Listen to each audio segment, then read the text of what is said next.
बिस्मिल्लाहिर्रहमानिर्रहीम। अस्सलाम वालेकुम। आप देख रहे हैं लुकमान हकीम। मैं हूं आपका होस्ट मोहम्मद मुदस्सिर लुकमान। आज की इस वीडियो में हम आपको बताएंगे अक्सीर जिगर के बारे में। इस नुस्खे का नाम है जी अक्सीर जिगर और इसके बेशुमार फ़ायदे हैं। ये सीने की जलन तेज़ाबियत को ख़त्म करता है। इसके अलावा जो लोगों को गर्मी की वजह से एलर्जी हो जाती है, खारिश हो जाती है, उसके लिए बेहद मुफीद है। इसके अलावा यह हमारा नुस्खा जो है जी, जो पेट के अंदर आपके जी पेट के अंदर पानी पैदा हो जाता है, जिसकी वजह से तकलीफ़ होती है बहुत ज़्यादा। ये खाने की वजह से जो पेट का पानी होता है ख़त्म हो जाता है और वेट में भी कमी आती है बहुत ज़्यादा। और इसके मतलब यह है कि बेशुमार फ़ायदे हैं। और ये हम आपको इसका ना जी नुस्खे का जो तरीक़ाकार बताएंगे। ये हकीम हज़रात इसको अच्छी तरीके से नोट कर लीजिएगा। इसको बस बनाने के लिए थोड़ी एहतियात करनी है, क्योंकि इसमें अज्जा ऐसी डालनी है और इसको कम से कम जी आपने जी 8 घंटे खरल करना है। और मैं आपको तरीके की जानिब चलते हैं, नुस्खे की जानिब चलते हैं। नुस्खे के अज्जा बताता हूँ क्या क्या चीज़ें हैं। सबसे पहले है जी आध पाव ठीकरी नुशादर। नंबर 2 है कलमी शोरा। नंबर 3 रहमत खताई। और नंबर 4 पे है जी मीठा सोडा, जो खाने वाला सोडा होता है। अच्छा, सबसे पहले आपने क्या करना है जी, रहमत खताई को इमाम दस्ते की मदद से अच्छी तरीके से कूट लेना है।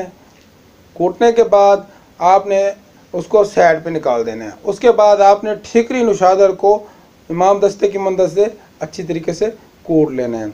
उसके बाद आपने क्या करना है जी, बड़े दौरे में या खरल में इन सारी चीज़ों को डाल के अच्छी तरीके से इनकी रगड़ाई करनी है। अच्छी तरीके से रगड़ाई करने के बाद फिर इन सारे को एक प्लेट में डाल देना है। प्लेट में डाल के बाद आपने थोड़ी थोड़ी मिकदार खरल में डालनी है। मतलब है कि आप इस तरह समझ लें कि 4 से 5 चम्मच आप डालेंगे खरल के अंदर और इसको खरल करते जाएंगे। इतनी खरल करेंगे कि इसका रंग स्याह होना शुरू हो जाएगा, स्याह रंग हो जाएगा। तो आप जो स्याह हो जाएगा आप उसको दोबारा दूसरी प्लेट में डालेंगे और जो पहले वाला आपका मवाद तैयार है इसी तरीके से 5-5, 6-6 चमची डालते जाएंगे और खरल करते जाएंगे। तो इस तरीके से आपका ये नुस्खा तैयार हो जाएगा। ये नुस्खा जी जिगर के लिए बेहद मुफीद है और इसके बेशुमार फ़ायदे हैं। और जो वो कुछ को गर्मी की वजह से एलर्जी हो जाती है, खारिश सी महसूस होती है हाथों के ऊपर या जिस्म के ऊपर, उसके लिए ये बेहद मुफीद नुस्खा है। और एक चुटकी इसको पानी के साथ इस्तेमाल करना है। और इसमें और भी हम आपको इंशाल्लाह बताते जाएंगे नुस्खों के बारे में। तो ख़ास तौर पे जी आप अपने किसी अगर कोई बाहर के बंदे दवाई या नुस्खा तैयार कर रहे हैं तो अपने हकीम भाई से मशवरा करके फिर इसको तैयार करें, क्योंकि इसमें कलमी शोरा डालने हैं, कुछ ऐसे अज्जा हैं जिसको अच्छी तरीके से बनाना ज़रूरी होता है। क्योंकि नुस्खा जब तक अच्छी तरीके से सही तरीके से तैयार नहीं होगा। तो मुझे उम्मीद है आपको हमारी वीडियो पसंद आई होगी। तो मिलते हैं अगली वीडियो में।